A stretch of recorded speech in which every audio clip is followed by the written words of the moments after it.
मी म्हणतो त्या पद्धतीनंच लक्ष्मी प्रसन्न करावी लागेल. अशी पेडगाव लुटून? अहो लूट कसली मोरोपंत, आपलीच गावं देवळं लुटून त्या बहादूर खानानं त्याचा बहादूरगड भरलाय. आंबीरराव, पेडगावात घुसून बहादूर खानाला मारणं सोपी गोष्ट नाहीये. का? औरंगजेबाचा दूधभाऊ आहे तो. आणि म्हणून तर दिल्लीवरून खास राज्याभिषेक रोखण्यासाठी त्याला पाठवला होता. मग रोखला का? त्याच्या नाकावर टिच्चून आपण समध्यांनी केलाच की राज्याभिषेक.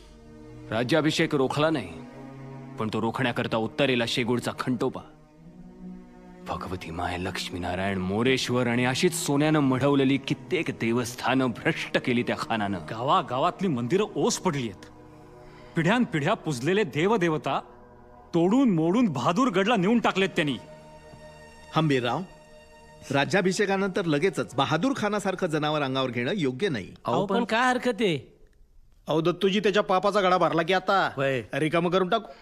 दत्ताजी, अहो राजगड तोरणा घेतला आपण, बहादूरगड काय जड आहे. महाराज 35,000चं घोडदळ आहे पेडगावात.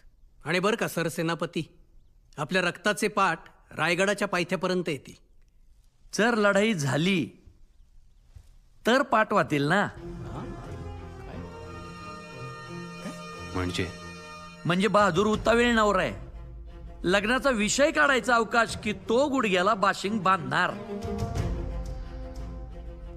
नेमकं काय आहे काय तुमच्या मनात हंबीरराव? बोला हंबीरराव. निसंकोच बोला.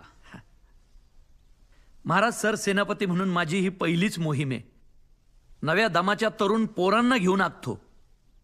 म्हणजे आपल्या महालोजीचा संताजी आहे, यसाजीचा कृष्णाजी आहे, धनाजी जाधव, नागोजी जेधे, वरखडे बंधू, सूर्याजी मालुसरे, अशी समधी तरुण पोरं घेऊन जातो.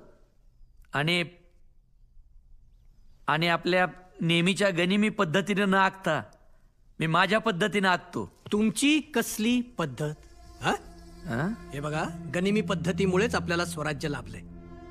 महाराज, एक चूक आणि स्वराज्याच्या माथी पहिला पराभव. जबाबदारी कोणाची? माझी. जबाबदारी माझी.